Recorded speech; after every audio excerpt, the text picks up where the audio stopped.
Voilà mes amis, on va reprendre notre cours de Tanya. On est aujourd'hui dans le chapitre 12, mais je voudrais faire d'abord une introduction avec tout ce que l'on a déjà parlé jusqu'à présent. Et vous savez que dans la Torah, il est marqué que le monde a été créé, Behe Bar'am, que le monde a été créé avec la lettre He. La lettre He a pour valeur numérique 5. Et en vérité, le 5 font allusion aux 5 types d'hommes et de femmes bien sûr, qu'il y a dans ce monde. Et je vais faire le résumé. On va commencer par le tzaddik gamour. En français, un tzaddik parfait. Le tzaddik parfait, on peut les compter sur les 36 doigts de la main, parce qu'en vérité, nos maîtres nous disent qu'il y a 36 justes cachés dans chaque génération, 36 justes parfaits qui sont au niveau de la Bina, c'est-à-dire qu'ils sont à un niveau qui est complètement au-dessus de ce monde.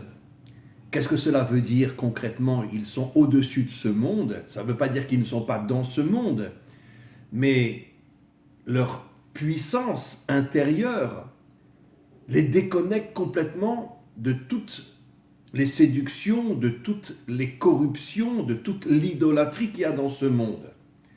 Ils sont dans ce monde, parce que ce sont des tzadikim authentiques, et comme j'ai déjà expliqué, le seul qui est appelé tzadik dans la Torah, c'est Yosef, parce qu'il était complètement investi dans ce monde, tout en étant connecté au monde d'en haut, comme le répète le Zohar des milliers de fois, que l'homme authentique, c'est celui qui arrive à unir le monde d'en haut avec le monde d'en bas.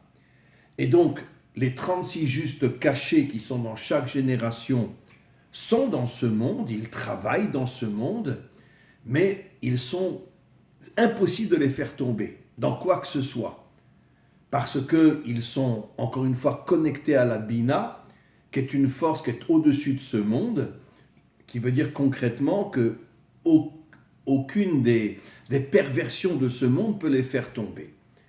Mais il n'y en a que 36 dans chaque génération, sur des milliards d'individus qui n'ont rien à voir avec eux.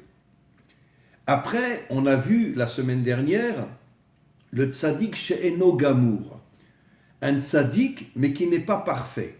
La deuxième catégorie d'hommes, ça veut dire quoi un tzaddik qui n'est pas parfait? C'est un juste qui étudie la Torah, qui prie, qui accomplit les commandements, etc. Mais malgré tout, il y a encore du mal en lui.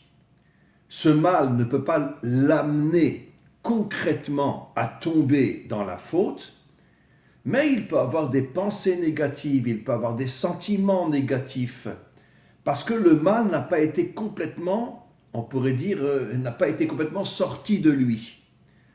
Donc ça veut dire que c'est un homme qui, malgré le fait qu'il est au niveau extérieur complètement dans le bien, mais malgré tout, dans son intériorité, il peut encore avoir du mal, qui, encore une fois, ne le fera pas tomber, mais peut l'amener à des pensées négatives, à des sentiments négatifs. Et ce n'est pas donc un tzaddik parfait. Après, il y a deux autres types d'hommes, le racha gamour, le méchant total, et, on a vu la semaine dernière, le racha vetovlo, un rachat, mais qui a du bon côté lui aussi. Alors commençons à parler du rachat veralo. Là, on parle d'un véritable démon. Comme le dit Rabbi Nachman, que l'humanité est remplie de démons qui ont une forme humaine, comme Hitler, qui peut imaginer que Hitler était un descendant d'Adam et Ève, et quantité d'autres. Ce sont des démons en vérité, qui se sont incarnés dans une forme humaine, mais qui, on pourrait dire, tout leur but est de détruire le monde. De le détruire, pas forcément dans le sens qu'il ne reste plus rien dans ce monde, mais en tout cas de transformer l'humanité entière en esclave au service des grandes puissances financières, politiques, etc. Et donc, c'est la raison pour laquelle Rabbi Nachman, encore une fois, il n'est pas le seul, le Zohar le dit aussi, qu'il y a énormément de démons dans ce monde qui ont une forme humaine, mais qui sont des méchants qu'on ne peut même pas imaginer la méchanceté de ces hommes-là. C'est ce qu'on appelle le rachat gamour, le rachat total. Maintenant, il y a le rachat vetovlo. Ça veut dire quoi? Un méchant, mais qui est bien. Alors, j'avais expliqué la semaine dernière, c'est en vérité quelqu'un qui lui-même est né dans une famille laïque. Et parlons d'un juif, par exemple, il est né dans une famille laïque, et donc ses parents ne vont pas lui apprendre à manger kasher, ils ne vont pas lui apprendre à faire Shabbat, ils ne vont bien sûr pas lui apprendre à étudier la Torah ou à accomplir les mitzvot, mais ça peut être un homme bien. Il y en a des milliers, des centaines de milliers, des millions d'hommes qui ne sont pas connectés à Dieu, mais qui sont des hommes bien. Ça veut dire que ce sont des gens propres, ce sont des gens droits, ce sont des gens justes. Bien sûr, ça reste une minorité par rapport au monde, mais quoi qu'il en soit, on les appelle Racha Vetovlo, Racha dans le sens qu'ils ne sont pas du tout connectés à Dieu, mais Tovlo, ce sont des gens bien, parce que ce sont des gens propres, des gens justes, des gens qui finalement n'ont pas l'intention de faire du mal dans ce monde. Et il y en a bien sûr, on va dire, quelques dizaines de milliers ou quelques centaines de milliers par rapport aux milliards d'individus qu'il y a dans ce monde. On va commencer le 12e chapitre et on va parler du Benoni. Le Benoni veut dire en français celui qui est au milieu. C'est la 5e dimension, comme j'expliquais au début, que le monde a été créé avec le chiffre 5, qui fait allusion, bien sûr, ce sont des codes, aux 5 dimensions humaines, le méchant, le juste parfait, le juste qui a du mal en lui, le mauvais total, le mauvais qui est bon, et enfin le Benoni. Comme on va le voir dans le texte, le Benoni c'est quoi? C'est un homme qui est connecté à Dieu, mais qui ne peut pas être un véritable tzaddik, parce que même s'il ne tombe pas véritablement dans le mal, il a des forces en lui négatives qui essayent de le faire tomber, qui essayent de le pousser dans le mal. Il arrive, malgré tout, à se retenir, mais c'est une lutte très très dure en lui, parce que les forces du mal essayent de le faire tomber, et c'est ce qu'on appelle le Benoni, le moyen. Bon, je ne sais pas si la traduction est bonne, c'est-à-dire un homme connecté à Dieu, mais qui a des difficultés énormes à ne pas tomber dans le mal. C'est la 5e dimension. Alors on va lire. On est dans le chapitre 12. והבינוני הוא שלעולם אין לרע גובר כל כך לכבוש את העיר קטנה להתלבש בגוף ולהחטיאו. Alors le Benoni est quelqu'un qui a du mal en lui, mais le mal n'arrive pas à conquérir tout son être et à le faire tomber dans la faute. C'est-à-dire, Daïn, Shlosha Levushim, les 3 habits du Nefesh Abéhémite, comme on a expliqué, quand l'âme animale se déconnecte de l'âme divine, elle essaye de faire tomber l'homme dans l'animalité. Et donc l'âme animale a 3 habits, ce sont des codes bien sûr, qui sont la pensée, la parole et l'action. Shem Amarshava, la pensée, Dibour, la parole, ou Maaseh, l'action. Shemitzad Aklipot. Bien sûr, la pensée de l'âme animale, la parole de l'âme animale et l'action de l'âme animale viennent de la klipa. La klipa, c'est quoi? C'est l'écorce. Traduction en français, l'extériorité. Ça veut dire que l'âme animale essaye de faire tomber l'homme dans l'extériorité, c'est-à-dire dans tous les plaisirs de ce monde, dans toute la corruption de ce monde, dans toute l'idolâtrie de ce monde, puisque l'extériorité du monde, c'est la débauche, la corruption, l'idolâtrie et beaucoup d'autres choses encore. Et donc l'âme animale essaye de faire tomber cet homme-là dans la klipa, dans l'écorce qui est le monde de l'extériorité. En govrim bo à Nefesh Haelokit. Mais par contre, l'homme moyen, ces forces-là n'arrivent pas à faire tomber son âme divine, les Itlabesh Begouf Bemoar ou Bépé, et de conquérir tout le corps. C'est comme on pourrait donner l'exemple d'une armée qui essaye de conquérir une ville, mais elle n'arrivera pas à la conquérir totalement, même si elle fait des dégâts énormes. On a l'exemple du roi Hiskiyahu à Jérusalem, où Sancheriv, qui avait déjà exilé les 10 tribus, voulait aussi exterminer la tribu de Yehuda et Benyamin. Ils se sont mis aux portes de Jérusalem, qui était bien sûr entourée de murailles, et finalement, ils ne sont pas arrivés à faire tomber Jérusalem. Bien qu'il y a eu évidemment, et j'imagine vraiment de morts d'un côté et de l'autre, mais d'un autre côté, Jérusalem n'est pas tombée. Donc c'est un petit peu l'exemple du Benoni, du moyen. Son âme divine, même si elle est déconnectée de l'âme animale, est malgré tout très forte, parce que c'est un homme qui est connecté à Dieu, qui étudie la Torah, qui prie, qui accomplit les commandements divins, et donc son âme divine le préserve, le protège de tomber dans le mal. Comme c'est marqué,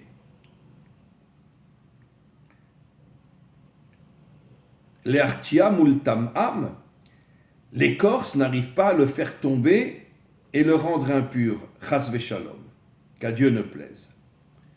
Rak, shlosha levushe nefesh Elohim, mais les 3 habits de l'âme divine, qui sont eux aussi la pensée positive, la parole positive et l'action positive, em levada mitlapshim bagouf, les 3 aspects de l'âme divine rentrent aussi dans le corps pour empêcher le mal de conquérir le corps et de le faire tomber complètement dans l'extériorité. Et pourquoi? Parce que cet homme-là accomplit les mitzvot de la Torah, et comme on le sait, quand un homme accomplit les mitzvot de la Torah, ça dégage en lui des énergies extrêmement fortes. Accomplir les mitzvot de la Torah, c'est pas seulement je mets les tfilines, je mange kasher et je fais Shabbat. Il faut savoir que dans chaque mitzvah, dans chaque commandement divin, se cachent des énergies positives qui rentrent dans le corps et qui d'une certaine manière protègent le corps de ne pas tomber dans la faute. Velo avar avera meyamav. Et donc l'homme moyen, même s'il est constamment attaqué par le mal, malgré tout, ne tombera pas. Velo ya'avor leolam, et il ne fautera jamais. Velo nikra alav shem racha, et on ne peut pas mettre sur lui le nom de méchant. Parce que la différence entre le racha vetovlo, le méchant qui est bon, et le benoni, c'est que le méchant qui est bon, bon, j'aime pas trop le mot méchant, mais il n'est pas du tout connecté à Dieu. Il n'étudie pas la Torah, il n'accomplit pas les mitzvot, il ne mange pas kasher, il ne fait pas Shabbat, etc. Mais d'un autre côté, ça peut être un homme bien. Mais il n'est pas du tout connecté à Dieu. Par contre, le Benoni, lui, est connecté à Dieu, il accomplit les mitzvot, et donc sa connexion à Dieu et l'accomplissement des mitzvot, l'étude de la Torah, dégage en lui, dans son corps, des énergies énormes qui font qu'il ne peut pas se déconnecter de Dieu, il ne peut pas, bien sûr, se déconnecter de la Torah, et les énergies qui rentrent dans son corps lui permettent, lui donnent la force de lutter contre le mal qui lui aussi rentre dans son corps et qui veut le faire tomber. Il y a cette lutte entre le bien et le mal à l'intérieur de son être, mais c'est le bien qui prend le dessus.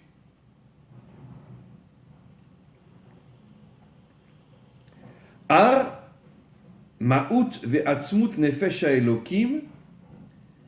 Maintenant, le nefesh ha'eloki qui rentre lui aussi dans son corps, Shem eser bechinotea, le nefesh ha'eloki, comme on le sait, contient les 10 attributs divins, qui chaque attribut divin dégage dans le corps des énergies énormes. Lola em levada namlucha. Malheureusement, là, le Balatania précise, c'est pas uniquement l'âme divine qui dirige le corps, comme le juste parfait, qui im be'etim ezumanim. C'est-à-dire que même si l'âme divine protège le corps de ne pas tomber dans la faute, malgré tout, ce n'est pas elle qui constamment a le dessus sur le corps. Parfois, le mal prend le dessus sur le corps, n'arrivera pas à faire tomber l'homme, mais il aura de mauvaises pensées. Peut-être qu'il aura des pensées, comment on dira, des pensées, peut-être de tomber dans l'idolâtrie, peut-être de tomber dans la corruption, peut-être de tomber dans la débauche. Même si concrètement il ne tombera pas, mais ses pensées essayent de le détruire. Et donc, l'âme divine elle-même, je reviens sur ce que dit le texte, ne domine pas le corps constamment, qui imbeetim mezumanim, seulement à des moments précis, par exemple, quand l'homme prie, quand l'homme étudie, quand l'homme accomplit les commandements divins. Maintenant, l'homme ne prie pas toute la journée, l'homme n'étudie pas toute la journée, l'homme n'accomplit pas les commandements divins toute la journée. Ce sont des moments particuliers. Donc au moment où il accomplit les commandements divins, au moment où il étudie la Torah, au moment où il prie, là il est complètement connecté à Dieu et le mal est complètement repoussé. Mais après, quand il part au travail, quand il est dans le monde quotidien, dans le monde matériel, et qu'il n'est pas en train d'accomplir un commandement, et puis d'une certaine manière, je ne dirais pas qu'il oublie Dieu, mais il est dans le monde matériel, il est dans son travail, il ne peut pas constamment penser à Dieu. À ce moment-là, il est beaucoup plus faible, il est beaucoup plus fragile. Et c'est à ce moment-là que le mal essaye justement de le faire tomber. וגם למטה הוא שעת הכושר לכל אדם שאז מקשר חב"ד שלו לשם להעמיק דתו בגדולת אינסוף. Et donc, quand l'homme étudie la Torah, il connecte son cerveau à Dieu, qu'on appelle le Ensof, ça veut dire un Dieu infini, parce que la Torah elle-même est infinie, elle contient des secrets infinis, et plus un homme étudie la Torah, et plus il rentre dans l'intériorité cachée de la Torah, et plus il se connecte à un Dieu qui est infini, et il reçoit des forces inimaginables, où les horer et ahava, et ça dévoile en lui l'amour de Dieu, qui est rashpe esh bechalal yemani, et ce feu qui est l'amour de Dieu brûle dans le côté droit de son cœur. Ce sont des codes bien sûr. La droite représente la connexion à Dieu, la gauche représente la connexion au monde matériel. Uldaf kabo, et il se colle à lui. Bekiyum Torah, en étudiant la Torah, en accomplissant les mitzvot. Shezeu inyan amevoir bekriyat shema deoraita ou bechatea.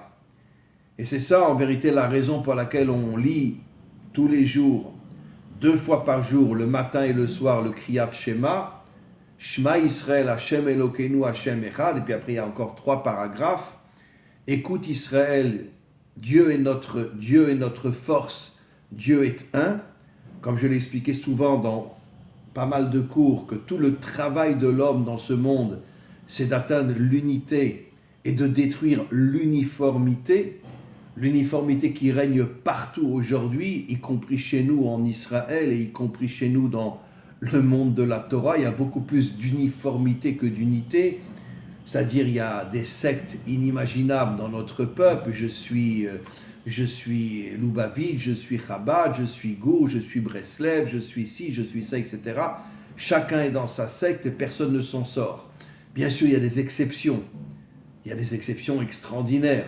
Mais la majorité sont dans leur secte et ne veulent pas entendre parler d'autre chose que ce à quoi ils croient. C'est un monde de sectes. Pareil dans la politique, je suis de droite, je suis de gauche. Dans le monde de la finance, dans tous les mondes. Chacun est dans sa secte. c'est-à-dire dans l'uniformité. Je crois que c'est moi le meilleur. Je crois que c'est moi qui, d'une certaine manière, ai choisi le bon chemin. Le monde aujourd'hui est dans le monde de l'uniformité. Sois comme moi et ne sois pas différent de moi. Et le monde est en train de chuter d'une manière inimaginable, comme l'explique le Zohar, qu'avant la délivrance finale, le monde va tomber dans les sectes, que chacun aura, on pourrait dire, son idéologie, jusqu'au jour où le Mashiach se dévoilera, et à ce moment-là, il recréera, avec une minorité d'hommes et de femmes, il recréera l'unité dans ce monde. Tu n'es pas comme moi, mais je te respecte parce que tu es un homme bien, même si je refuse d'accepter tes pensées, mais je regarde ton être, tu es un homme bien, et je me connecte à toi, même si tu es différent de moi. Et donc, c'est ça ce que dit le Kriyat Shema. Hashem Echad, Dieu recherche l'unité et non l'uniformité.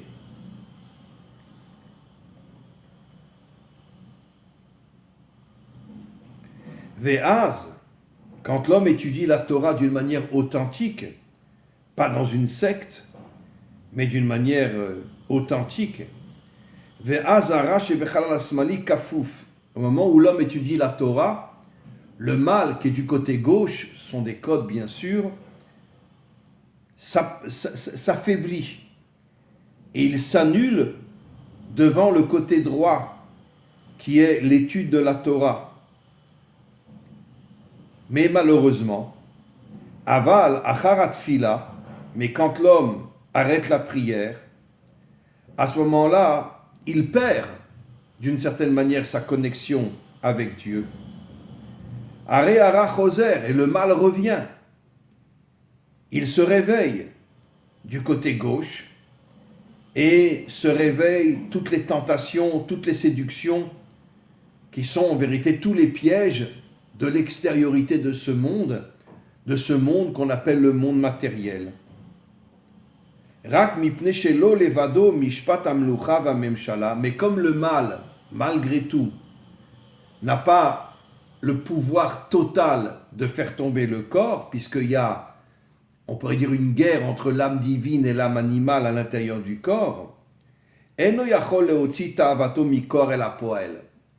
Même si l'homme, quand il rentre dans le monde matériel, a plein de pensées négatives, mais il ne tombera pas grâce à l'âme divine qui est en lui.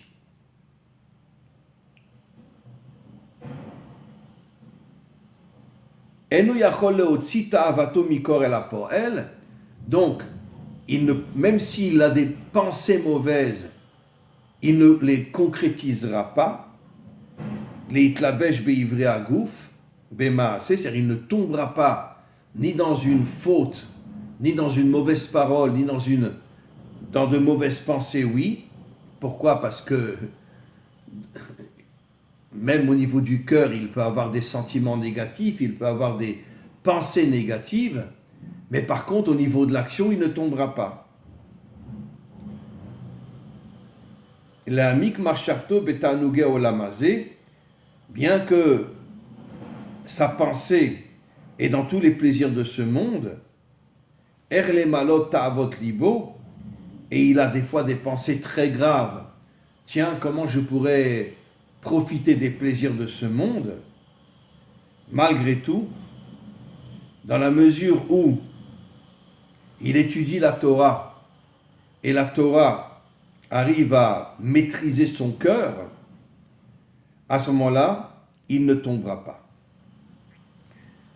Je voudrais, dans les 5 dernières minutes qui nous restent, expliquer un petit peu de quoi il s'agit. En vérité, l'homme est composé de 2 dimensions, comme on l'a souvent expliqué dans les cours du Tanya. Celui qui arrive à connecter son âme divine à l'âme animale, il purifie son âme animale et il devient un homme propre, un homme droit, un homme juste dans ce monde.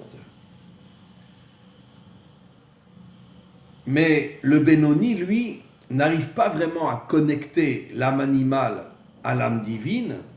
L'âme divine n'arrive pas vraiment à purifier l'âme animale. Et donc c'est pour ça qu'il y a un conflit énorme entre le bien et le mal. C'est exactement ce que nous explique la Torah, le conflit qu'il y avait dans le ventre de Rivka entre Esav et Yaakov. Veitrotsetsu abanim, ils se battaient dans le ventre. Est-ce que c'est à prendre à la lettre? Je pense que ce sont des codes.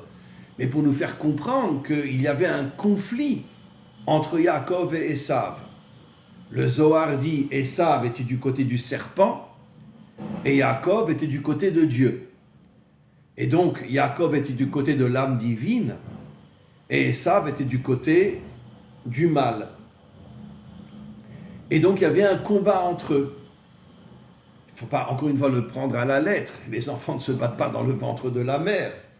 Mais peut-être un combat au niveau de l'âme. L'âme divine contre l'âme animale. L'âme animale, l'âme de Esav, et l'âme divine, l'âme de Yaakov. Et finalement, une fois qu'ils sont nés, au départ, il n'y avait pas de séparation entre eux. Esav, au départ, n'était pas un homme mauvais. Ça veut dire que même si dans le ventre de sa mère, il était du côté du serpent, mais quand il est sorti et qu'il a vu sa famille, il a vu son père, Yitzhak, qui était un homme d'une grandeur inimaginable, il a vu sa mère Rivka, et il connaissait aussi son grand-père Avraham. Il est né dans une famille sainte, et d'une certaine manière, la sainteté a pris le dessus sur le serpent qui était en lui. Comme je l'ai expliqué déjà, jusqu'au point que l'une des premières choses qu'il a fait dans sa vie, c'est d'aller se battre contre Nimrod et de tuer Nimrod.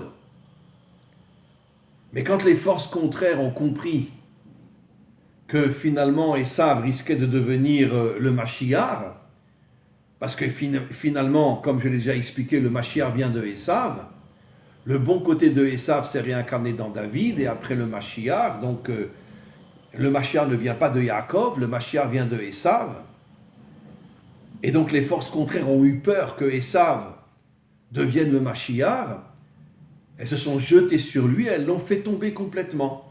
Quand il est revenu de chez Nimrod qu'il avait tué, il a vendu sa Bechora à Yaakov. La Bechora, c'est la connexion avec Dieu, et il a dit, moi j'ai plus envie de Dieu. Anochi oler lamout, de toute façon je vais mourir, qu'est-ce que j'ai besoin d'être avec Dieu? Et donc il est tombé complètement. Mais là je tiens à préciser une chose importante. C'est pas lui qui a décidé de tomber. C'est les forces du mal qui sont rentrées en lui qui l'ont fait tomber. C'est exactement ce que dit le Baal HaTanya ici. Le mal rentre dans l'homme et essaye de le faire tomber. Ici, on parle du Benoni qui a aussi une connexion avec Dieu, donc il n'arrive pas à tomber complètement, même s'il est rempli de mauvaises pensées, surtout quand il part au travail et quand il se déconnecte de la prière, de l'étude de la Torah et de Dieu. Et là, toutes les forces du mal essayent de le faire tomber, même si elles ne le feront pas tomber. Mais dans lui, il a du mal. Malheureusement, Esav, lui, qui aurait pu être un homme extraordinaire. D'ailleurs, la Torah nous dit clairement que Yitzhak préférait Esav à Yaakov. Parce que Yitzhak avait compris que dans l'intériorité de Esav se cachaient des forces inimaginables, surtout quand il a tué Nimrod, et qu'il pouvait devenir le Mashiach. Mais malgré tout, les forces du mal l'ont fait tomber. Parce que les forces du mal, qui sont en vérité les forces du serpent, le serpent c'est un code bien sûr, empêchent la venue du Mashiach dans ce monde. Puisque qu'est-ce que veut le serpent? Le serpent veut faire tomber toute l'humanité dans l'extériorité de ce monde. Le plaisir, l'idolâtrie, la débauche, etc. Et dans notre génération, on ne voit que ça. On ne voit que ça. Ce qui prouve qu'on est vraiment tombé complètement. C'est quelque chose d'inimaginable, ce qui se passe dans le monde aujourd'hui.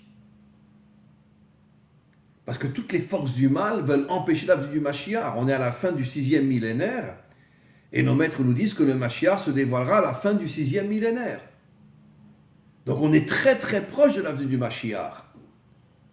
C'est pour ça que toutes les forces contraires font tout pour empêcher le dévoilement du Mashiach. Mais le Mashiach se dévoilera finalement pendant la guerre de Gog, ce qu'on pourrait appeler la troisième guerre mondiale. Le Mashiach se dévoilera et il réveillera des centaines de milliers d'hommes et de femmes dans le monde, surtout les Bnei Adam, les descendants d'Adam et Ève, et il arrivera à reconstruire le monde. Be'ezrat Hashem, on continue la semaine prochaine.